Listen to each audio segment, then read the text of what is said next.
जिन लोगों के लिए संभव था कि अयोध्या में क्या भगवान राम का जन्मभूमि पर मंदिर बनेगा, लोग पूछते थे, प्रश्न भरी निगाहों से पूछते थे। हम लोग तब भी कहते थे हां जरूर बनेगा, चिंता मत करिए, जरूर बनेगा, अवश्य सफलता मिलेगी। जो लोग बोलते थे कि अयोध्या की सड़कें चौड़ी होंगी, हमने कहा अयोध्या की तो होंगी, लेकिन अयोध्या से आसपास का क्षेत्र भी लाभान्वित होगा। और आज लखनऊ से अयोध्या के बीच में हो, लखनऊ से प्रयागराज के बीच में हो, अयोध्या से रायबरेली के बीच में हो, अयोध्या से गोंडा के बीच में हो, अयोध्या से बस्ती का मार्ग हो, अयोध्या से काशी का मार्ग हो, ये सभी मार्ग 4 लेन की कनेक्टिविटी से जुड़ चुके हैं। बाकी जो बचा है वह जुड़ने की प्रक्रिया के साथ आगे बढ़ चुका है। अयोध्या में ट्रेन नहीं आती थी, एक सिंगल लाइन थी, आज डबल लाइन से जुड़ चुका है। अयोध्या में एयरपोर्ट नहीं था, आज इंटरनेशनल एयरपोर्ट बन चुका, 14-15 फ्लाइट अयोध्या से जुड़ चुकी है। कितने वर्ष लगे अयोध्या में हवाई जहाज को आने में? मुझे लगता है कि हजारों वर्ष लग गए, हजारों वर्ष। भगवान राम अपने पुष्पक विमान से यहां पधारे थे और पूरा द्वापर चला गया, कलयुग भी अपने एक लंबे कालखंड को संपन्न कर चुका है। अब अयोध्या में इंटरनेशनल एयरपोर्ट बना है। और ठीक है, तकनीक उस समय की रही होगी कि भगवान राम जिस पुष्पक विमान से आए थे वो कहीं भी उतर जाता था, लेकिन आज के नए तकनीक में एयरपोर्ट के किसी भी एयरलाइंस के लिए रनवे चाहिए होता है, एयरपोर्ट चाहिए होता है, और उस रनवे के लिए एयरपोर्ट बनाना आवश्यक होता है। इंटरनेशनल एयरपोर्ट आपके अयोध्या धाम में बन चुका है। आज अयोध्या को आप देखेंगे, हर व्यक्ति जो अयोध्या 5 वर्ष पहले, 7 वर्ष पहले आया होगा, इस नई अयोध्या को पहचानने में उसको थोड़ा भूल जरूर हो जाएगी। लेकिन मैं आपसे एक बात जरूर कहूंगा, ये जो नई पहचान मिली है, ये जो नया सम्मान मिला है, सम्मान प्राप्त आसानी से नहीं होता है, सम्मान आसानी से नहीं मिलता है, और अगर मिलता है देव योग से मिलता है, गुरु कृपा से मिलता है, संतों के आशीर्वाद से मिलता है, तो उसको सजोए रखने के लिए भी उतनी ही परिश्रम और साधना की आवश्यकता पड़ती है, और उसको बचाए रखना यह अयोध्या वासियों का दायित्व ज्यादा है कि हम इस सम्मान को बरकरार रखते हुए अयोध्या की पहचान को देश और दुनिया के सामने इसी मजबूती के साथ स्थापित करने का कार्य करें। जो भी अयोध्या आए, अयोध्या के वैभव के साथ साथ यहां की धार्मिक परंपरा, रीति रिवाजों का विभूत होकर के जाए और उसको अंगीकार करते हुए पूरी देश और पूरी दुनिया अयोध्या की तरफ फिर आकर्षित होकर के आए। उसके लिए हमें प्रयास करना होगा। इसके लिए उस प्रकार की संस्थाएं, उस प्रकार के कार्यक्रम, उस प्रकार के अभियान लगातार हमें चलाते रहने पड़ेंगे, लगातार कार्यक्रम को आगे बढ़ाने पड़ते रहेंगे।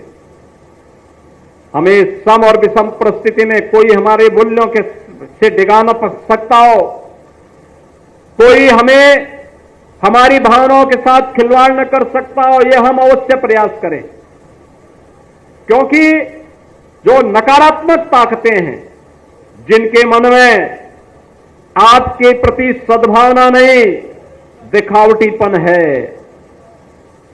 जो राम के अस्तित्व को नहीं मानते, जो कृष्ण के अस्तित्व को नहीं मानते, जिन लोगों के मन में भारतीयता के प्रति कोई सम्मान का भाव नहीं, जिन लोगों के मन में ये कोई भाव नहीं कि दुनिया के किसी कोने में कोई हिंदू प्रताड़ित हो रहा है तो उसके प्रति आवाज उठा सके, क्योंकि उसमें भी उन्हें लगता है कि अगर हम आवाज उठाएंगे तो कहीं यहां उनका वोट बैंक न खिसक जाए।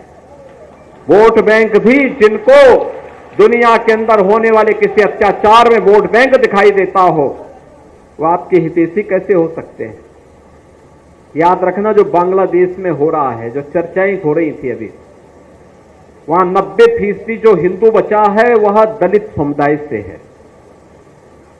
और मैं इसीलिए कहना चाहूंगा, ये जो सबके मुंह सिले हुए हैं, इसलिए सिले हुए हैं क्योंकि इनके मालूम है कि बांग्लादेश को हिंदू उनका वोटर नहीं होगा। वह हिंदू है, यह हो सकता है उसकी गलती हो, लेकिन हम उसको गलती नहीं मानते, हम उसको मानते हैं उसका सौभाग्य है कि वह हिंदू है और उसकी रक्षा करना हम सबका दायित्व है। उसकी पीड़ा के साथ खड़ा होना हमारा दायित्व है। हमारे लिए वह हिंदू है, एक मानव है, एक मानव के नाते उसकी मानवता की रक्षा करना, उसके जीवन को संरक्षण देने के लिए एक आवाज उठाना, यह हमारा दायित्व है और हम अपने इस दायित्व को निर्वहन जीवन भर करेंगे। ये किसी भी पक्ष और विपक्ष का मुद्दा नहीं, बल्कि मानवता को बचाने का मुद्दा है। राक्षसी वृत्तियां जब भी धराधाम पर प्रबल होंगी, उनका मुकाबला करने के लिए हमें तैयार होना पड़ेगा। भगवान राम तो अयोध्या के राजकुमार थे। अयोध्या के राजकुमार रहते हुए वे चाहते अयोध्या में राज करते, लेकिन नहीं, एक बार पिता के मुंह से निकल गया, भले ही पिता ने अपने शब्द वापस ले लिए, लेकिन राजा दशरथ उनके पूज्य पिता हैं, पिता के मुंह से जो शब्द निकले हैं उसका पालन होगा, और पालन इसलिए होगा, इसी बहाने राक्षसों का अंत भी हो जाएगा, और उसी का पालन करने के लिए वे निकल पड़े थे। और इसीलिए आज मैं आपसे कहने के लिए आया हूं, हम अपने हित और अहित को पहचाने, हम उसको पहचानने का काम करें और देखें कहां और कैसे भला होना है, कैसे विकास होना है, कहां से सुरक्षा मिलनी है, कौन लोग आपके हितैषी हैं, कौन विरोधी हैं, उसके बारे में और भविष्य को उज्जवल बनाने की दिशा में क्या प्रयास होने चाहिए। अगर हम लोग समय रहते इसके बारे में विचार नहीं करेंगे, आने वाली पीढ़ियां हमें कोसेंगी, केवल कोसेंगी, उस प्रकार की स्थिति फिर से न होने पाए, यह हम अवश्य ध्यान में रखेंगे। आज के इस अवसर पर जब हम यहां पर आए हैं, देखिए कल काकोरी ट्रेन एक्शन की शताब्दी महोत्सव के कार्यक्रम प्रारंभ हुए हैं। 9 अगस्त 1925 को क्रांतिकारियों ने भारत माता की आजादी के लिए अंग्रेजों के द्वारा, ब्रिटिश हुकूमत के द्वारा जो खजाना भारत से ब्रिटेन पहुंचाने के लिए ले जाया जा रहा था, उस खजाने को उन्होंने काकोरी में रोक करके उसे अपने कब्जे में ले लिया था। और इसके बाद खजाना तो था मात्र 4,679 रुपया का, लेकिन ब्रिटिश हुकूमत उससे इतनी भयभीत हो गई थी कि उन क्रांतिकारियों को ढूंढने में उन्होंने 10 लाख रुपया खर्च किए, और 10 लाख रुपए खर्च करके फिर उसने बिना उनका पक्ष सुने उन्हें सजा दे दी गई थी, जिनमें से पंडित राम प्रसाद बिस्मिल को गोरखपुर जेल में, राजेंद्र नाथ लाड़ी को गोंडा जेल में, ठाकुर रोशन सिंह को और असफाउल्ला खां को आपके फैजाबाद और इलाहाबाद की नैनी जेल में बंद किया गया था। आज ये अयोध्या जनपद है और इलाहाबाद प्रयागराज जनपद है। चंद्रशेखर आजाद उनके हाथों में नहीं लगे, वे ब्रिटिश हुकूमत का मुकाबला करते करते शहीद हुए। पंडित राम प्रसाद बिस्मिल या जितने क्रांतिकारी थे, ये अपने लिए नहीं जिए थे, इस देश की स्वाधीनता के लिए जिए थे। इनका जीवन देश की स्वाधीनता के लिए था। और उन्होंने कहा था उस समय भी, एक ही तमन्ना थी उनके मन में कि हे इस भारतवर्ष में 100 बार मेरा जन्म हो और कारण सदा ही मृत्यु का देशोपकारक कर्म हो, यानी बार बार भारत में ही मेरा जन्म हो।